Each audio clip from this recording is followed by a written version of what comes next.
जय हिंद। नमस्कार दोस्तों, कैसे हैं आप सभी। आशा करती हूँ आप सभी अच्छे होंगे और आपका आने वाला समय मंगलकारी रहे। इसी आशा के साथ आपके अपने चैनल पर आप सभी का स्वागत है। बात करते हैं आने वाले भविष्य को लेकर के, किस तरह से हमारे लिए चेतावनी पूर्ण समय है, तो हमें उसको किस तरह से तैयारी करनी चाहिए। क्योंकि ग्रह दशा जो भी हमें संदेश दे रहे हैं उसके अकॉर्डिंग हमें जो जो हमारे सामने समस्याएं उत्पन्न होने वाली है, हमें उसकी पूर्ण से तैयारी कर लेनी चाहिए और हमें उसके अनुरूप आगे बढ़ते हुए ही कदम बढ़ाने चाहिए। क्योंकि जिस तरह से जल को लेकर ग्रह हमें संदेश दे रहे थे कि कुछ ना कुछ हमें बार बार कहीं ना कहीं हमें इस तरह की खबर देखने को मिलती है कि जल से परेशानी उत्पन्न हो रही है। तो जिस तरह से अभी हमने देखा कि 2 दिन पहले ही मथुरा से वृंदावन जा रही बोट में कहीं ना कहीं जो लोगों की मृत्यु हुई है।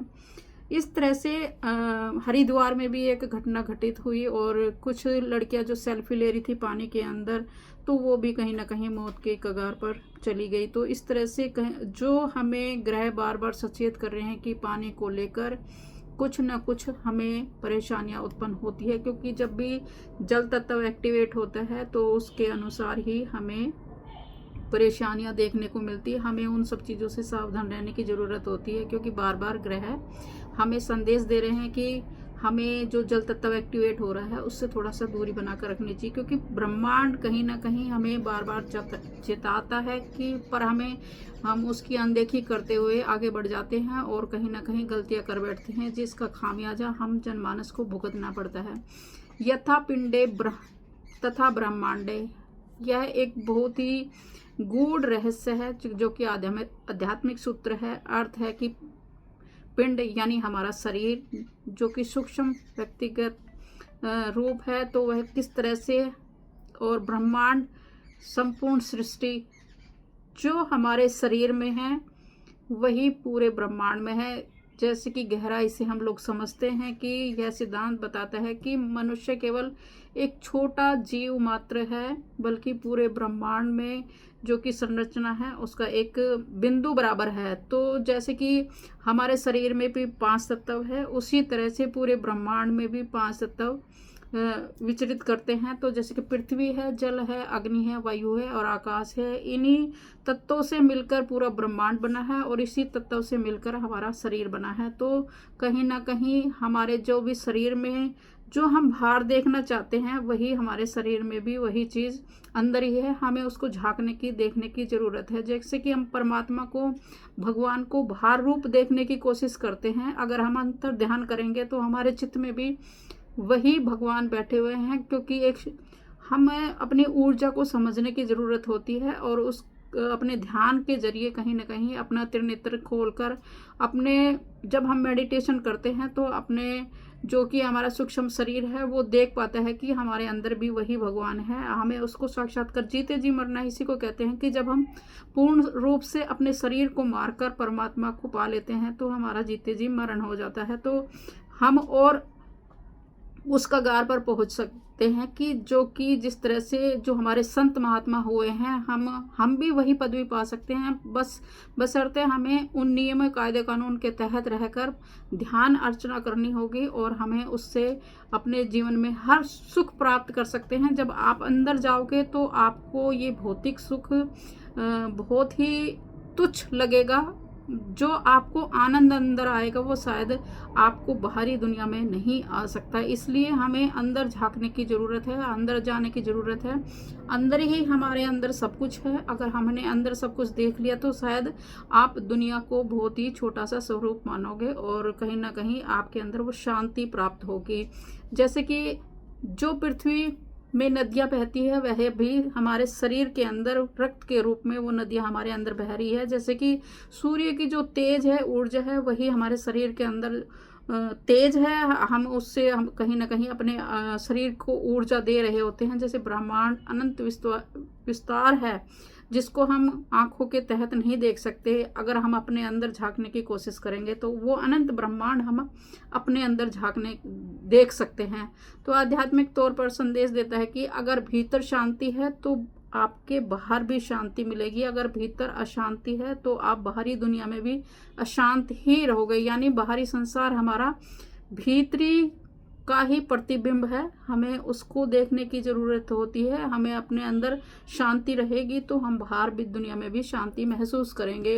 क्योंकि ग्रहों के अनुसार जिस तरह से अशांत माहौल बना हुआ है, कहीं ना कहीं हमारा मन भी अशांत होगा। क्योंकि ग्रह इस तरह से मंगल, शनि और बुध, जो कि शनि न्याय के देवता हैं और हमारे जो कर्मों के फल देने वाले देवता हैं, शनि है वो अभी अस्त है। तो प्रत्येक मनुष्य कहीं ना कहीं अपने मन में अशांति लिए होगा, तो जो उसको कर्म का फल मिलना चाहिए वो इस समय पर उनको नहीं मिल रहा है। यही कारण है कि जो युद्ध अमेरिका, इजराइल और ईरान के बीच ये जो युद्ध संधि होनी थी वह नहीं हो पाई कहीं ना कहीं। जो क्योंकि एक कहावत है जैसे कि शादी में अगर बिचौलिया अच्छा है और वो किस तरह से प्रेजेंट कर रहा है किसी लड़के को या लड़की को, तो उसमें शादी का बहुत ही अच्छी तरीके से हो पाती है। अगर बिचौलिया ही आपका कहीं ना कहीं गलत है तो वो आपकी जो शादी होनी है उसमें कहीं ना कहीं विघ्नता आ जाती है। इसी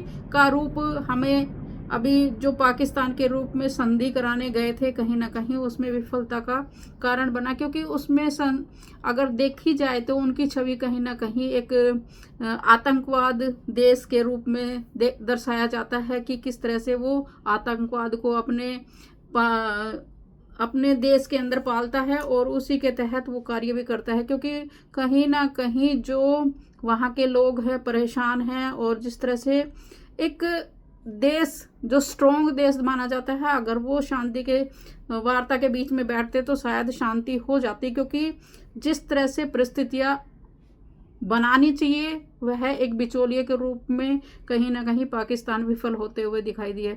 तो इस तरह से अगर कोई भी अन्य देश जैसे कि जो बहुत स्ट्रॉन्ग नीति लिए हुए होता है, अगर वो बिचौलिए के रूप में हम इन दोनों के बीच में आते हैं तो शायद वो संधि, क्योंकि अगर आप साफ नियत के तहत कोई भी, क्योंकि अभी जो समय चल रहा है वो धर्म युग परिवर्तन का समय है, तो अगर कोई भी धर्म के तहत निस्वार्थ भाव से अगर कोई भी संधि करवाते तो शायद ये संधि होना लाजमी होता। क्योंकि ग्रह भी इस तरह के संदेश दे रहे हैं कि धर्म युग परिवर्तन का युग है, तो हमें किस तरह से अपनी वाणी में परिवर्तन लेकर आना है कि हमें प्रत्येक जीव का आदर करते हुए उसको किस तरह से ब्रह्मांड में उसकी सेवा भाव रखनी है, और किस तरह से हमें प्रत्येक जीव का आदर करते हुए किसी को अगर हम जैसे युद्ध भी कर रहे हैं तो हमारा वो जो मानवता है वो कहीं ना कहीं विखंडित हो रही है, और हम कहीं ना कहीं जो परमात्मा का संदेश है उसमें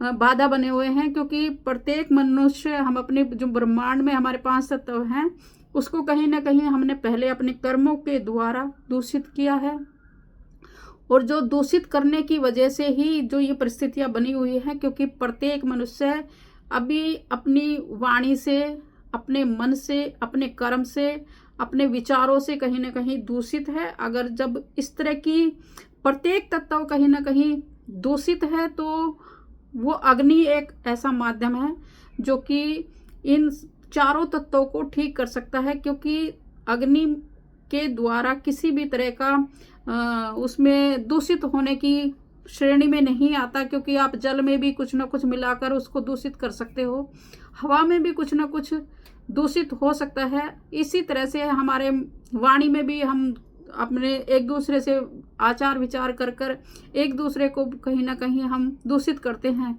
तो इसी तरह से प्रत्येक तत्व कहीं ना कहीं दूषित हो सकता है। केवल अग्नि ही एक ऐसा तत्व है जिसमें किसी तरह का मेल नहीं किया जा सकता, किसी तरह की मिलावट नहीं की जा सकती। तो अग्नि ही कहीं ना कहीं चारों तत्वों को ठीक करने का काम करेगा। तो आने वाले समय पर कहीं ना कहीं अग्नि, जो कि दिखाई भी दे रहा है कि मंगल और शनि जो कि क्रूर ग्रह हैं, तो किस तरह से उनके मेल होने की वजह से, जो कि अग्नि तत्व की वजह से आने वाले समय पर जो जल तत्व कहीं ना कहीं दूषित हो रखा है तो उसको ठीक करने का काम करेंगे।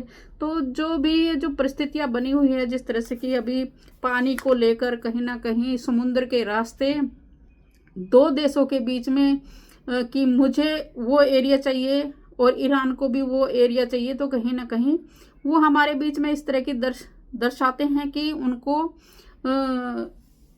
अहंकार उन लोगों के बीच में आ गया है। जब भी इस तरह का अहंकार आता है, क्योंकि परमात्मा कहते हैं कि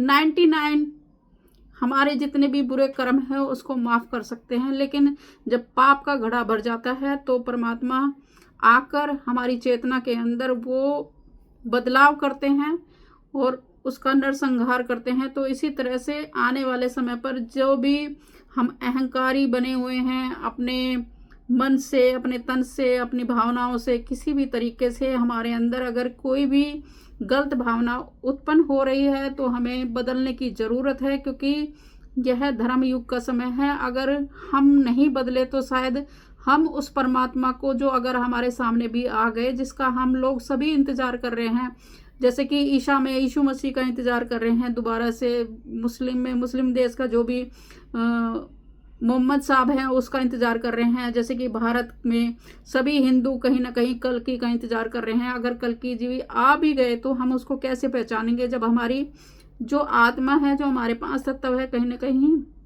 दूषित हुए तो हम उसको किस तरह से पहचानेंगे। तो तभी पहचान पाएंगे जब हमारे तत्व ठीक रहेंगे। तो अगर हम अपने तत्वों को ठीक करने का प्रयास करेंगे, भौतिक शरीर में कहीं ना कहीं हम उसको पहचान पाएंगे। अगर अन्यथा हम उसको हमारे सामने होते हुए भी हम उसको नहीं पहचान पाएंगे, क्योंकि अगर हम अपना पिछला कार्य देखें तो कहीं ना कहीं कृष्ण के पैदा होने से भी भविष्यवाणी हो चुकी थी, फिर भी कहीं ना कहीं हिरण्यकश्यप उस चीज को नहीं पहचान पाए। इसी तरह से भविष्यवाणी तो हो चुकी है कि कल्कि जी आएंगे। अगर हम कहीं ना कहीं, अगर हमारे तत्व खराब रहेंगे तो हम उस परमात्मा को, उस भगवान को नहीं पहचान पाएंगे, हम उसके दर्शन भी मात्र भी नहीं कर पाएंगे। इसी तरह से हमें अपने तत्वों को ठीक करने की ज़रूरत है। हम अपने मन से, अपने कर्म से, अपने वचनों से शुद्धता लेकर आएंगे तो हो सकता है किसी रूप में हमें वो प्राप्त भी हो जाए और हमें उसके दर्शन भी हो जाए। अन्यथा हम इसी तरह से बार बार भटकते रहेंगे और बार बार गलत कार्य करते रहेंगे, इसी शरीर में भौतिक चीज़ों के पीछे भागते रहेंगे और अपने आप को, शरीर को कष्ट देते रहेंगे। हमारी एनर्जी आने वाले समय पर कहीं ना कहीं 12 से 5 मई तक जल से होने वाली हानि की वजह से कहीं ना कहीं हमारे जो तत्व है उसमें हमारी एनर्जी है उसमें ग्रहों के हिसाब से कहीं ना कहीं वीक होती हुई दिखाई देगी। खास तौर से जो समय बुध अस्त होने की वजह से, तो जो बुध जो हमारे युवा को प्रेजेंट करता है और बच्चों को दर्शाता है, तो कहीं ना कहीं जो उसकी जो बुद्धि है वो कहीं ना कहीं भ्रमित हो चुकी है। और क्योंकि कई बार राहु की वजह से कहीं ना कहीं जो हमें डिसीजन लेने चाहिए उसमें रुकावटें उत्पन्न कर देता है। तो इस तरह से उन लोगों की एनर्जी कहीं ना कहीं वीक होती हुई दिखाई देगी। आने वाले समय पर कुछ ना कुछ बच्चों को लेकर बीमारियां उत्पन्न हो सकती है, उनको कुछ ना कुछ परेशानियां दिखाई दे रही है। उनकी सेहत का हमें खास तौर से ध्यान रखने की ज़रूरत है। सूर्य मेष राशि में शुक्र के साथ जा रहे हैं, तो उसका भी आने वाले समय पर हम आप लोगों को बताएंगे कि किस तरह से, पीछे भी हमने वीडियो में बताया है कि किस तरह से एक एक राशि पर मेष राशि का जो सूर्य मेष राशि में जा रहे हैं उसका किस तरह से प्रभाव जाने वाला है। तो आप मेरे पिछले वीडियो में जाकर देख सकते हैं। तो आपका जीवन हमेशा ही खुश में रहे। आशा करती हूँ कि आपके जीवन में किसी तरह की कोई बाधा न रहे। यही आशा हमारी रहती है कि सतर्क करें जनता को, और जनता कहीं ना कहीं सतर्क होती है। मेरे माध्यम से अगर किसी एक व्यक्ति की भी जीवन में कुछ बदलाव होता है तो हम अपने आप को बहुत भाग्यशाली समझते हैं। आशा करती हूँ आप अपने आप को बदलने की कोशिश करेंगे। अगर आपके अंदर किसी भी तत्व को लेकर अहंकार है, मन में किसी बात को दुखी है या किसी बात से परेशान है, तो कोशिश कीजिए, देखिए कि आपकी कुंडली में कौन सा तत्व अभी खराब चल रहा है उसको ठीक करने की कोशिश कीजिए, ताकि आपका जीवन हमेशा ही खुशहाली से भरा रहे, आपको सभी चीज़ें मिलें, यही आशा रहती है। जय हिंद, जय भारत। अगर मेरी बातें अच्छी लगी हों तो प्लीज़ इसको शेयर कीजिए और लोगों तक पहुंचाइए, ताकि लाइक कीजिए, कमेंट कीजिए। जय हिंद, जय भारत।